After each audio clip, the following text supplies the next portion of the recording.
Alright, so this is the second or third time me really doing this video. I realized how elongated I made the process. I'm gonna make it fast. Um, what's up? I'm Zemi. In this video, you're gonna learn how to use Midjourney, Photoshop, and 3D Changer to create a vinyl wrap damn near in an instant. As you can see, I already have a design set up. And notice what I used inside the Midjourney bot. Ignore that in the background. You're gonna hit dash, imagine prompt, type in whatever you need. Make sure you have the dash dash tile because that tells Midjourney to put it into a pattern. Since I already have one up here, I'm gonna go ahead and press U4, which means upscale. Upscaling it helps you. Oops, that's not the one I wanted, but that's the one we're gonna fucking use today, folks. We're gonna go ahead and go to the web browser. I'm going to go ahead and save it. Once it's saved, boom, we see this shit right here. It's saved. Alright, now we're going to go to Photoshop. Once we open Photoshop, the two things we're going to do, we're going to make sure we have the 3D Changer template open, which is going to be this right here. I have my own specified one for this process. That way I can make it simpler and way easier for myself. One thing we're going to do is open the picture we just downloaded. Boom.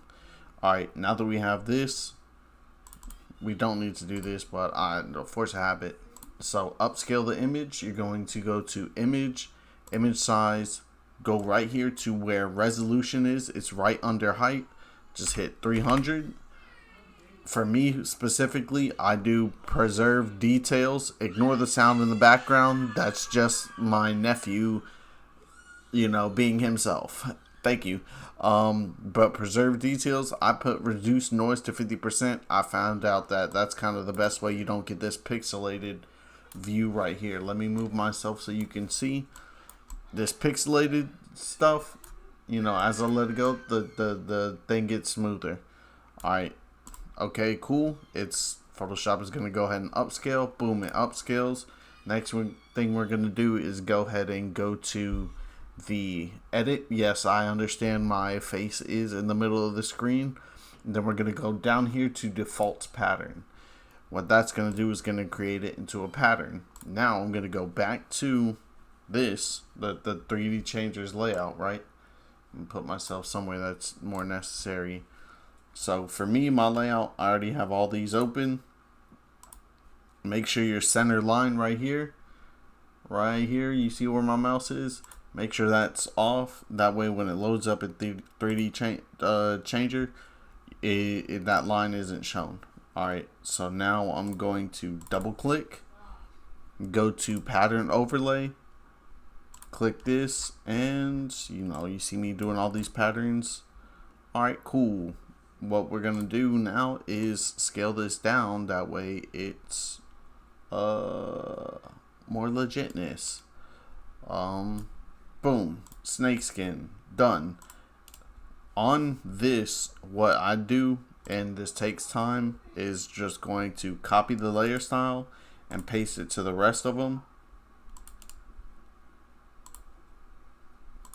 Now, I will note in the final product, when I did upload it to 3D Changer, depending if it's the roof, the bonnet, or the trunk of the car, inside Photoshop, you will have to rotate it so it matches the direction of where you want it to go, or else it'll look oblong and you'll see, because I'm not going to do any extra editing. Clearly I missed one. It's the rear bumper.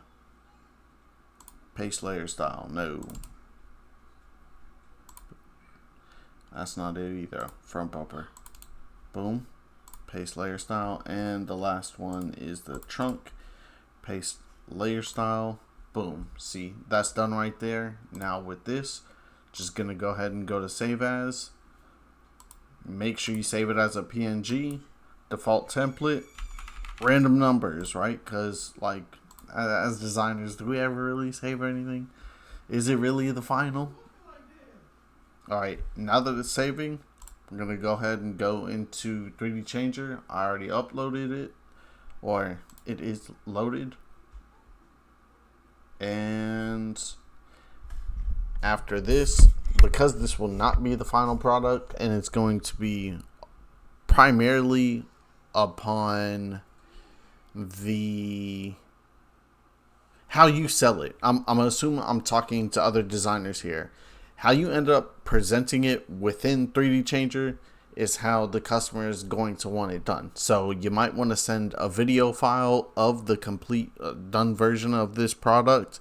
That way, when they take it to the car wrapping, I don't know, dealership, however the terminology is, then they could be able to go ahead and get a visual interpretation of how the customer wants their vinyl wrap to be. So we're going to go ahead and go to designs, go to my library, import, numbers, and click. So this is what I was talking about earlier, to where the roof, the bonnet, and the trunk of the car, yeah, they're all the same direction, but within Photoshop, you're going to have to rotate that pattern. That way it doesn't look asymmetrical. But if you do end up utilizing Midjourney and making it more of a free-flowing pattern, depending upon what type of artistic style or what you end up doing, it's going to look nice just like any of the other ones. Like, this one's good. The only problem I have with these is the fine lines, and that's why we upscale the image, to pretty much avoid that. This is one that I did earlier in another video. It's free flowing, so it kind of looks natural, even though, you know, the bonnet, the roof, all that is pretty much the same. But again, this is, you know, more snakeskin. You could shrink it, scale it, do whatever. Now this is the final process. Sadly, within 3D Changer, you can't just output it. You at least have the capability to be able to capture photos and record in here. So like for the camera, not presentations, if we wanted, you know, this type of effect, let me hit M. So now you have an actual recording of what to give the customer, what they should expect. They have one to where it's more hand motion. That way it looks way realistic. I have a 1070 Ti, so it's definitely not as high quality as it could be or be portrayed. Hopefully, you know, I could get some money from my business and be able to buy another graphics card. But that's the end of this tutorial. I'm glad this only took 8 minutes, but this is how you would get this result utilizing AI from Midjourney, Photoshop to upscale the image to the correct dimensions. That way you can avoid the pixelation of the file within 3D Changer and have a good looking quality concept art and or video to be able to give towards the customer. In another video, I will try to make a TIFF file out of this. Wrap stock is the image upon not the image, people you can end up giving the vinyl to be able to sell your vinyl, or that type of file. You may want to sell it on your own site. That way you could receive 100% of the funds and then just have to use SEO and everything else with social media, and you being a designer, a freelancer, whatever, to get your name out there and have people buy it at the price you want. I highly specify you do that because it's better for you in the long run, as well as people go straight directly towards you to get your product rather than a third party, to where they'll just keep shopping with the third party. Aside from that, that's it. I hope you appreciated the video. Thumbs up, like, you know, the whole YouTube thing. Subscribe, and peace.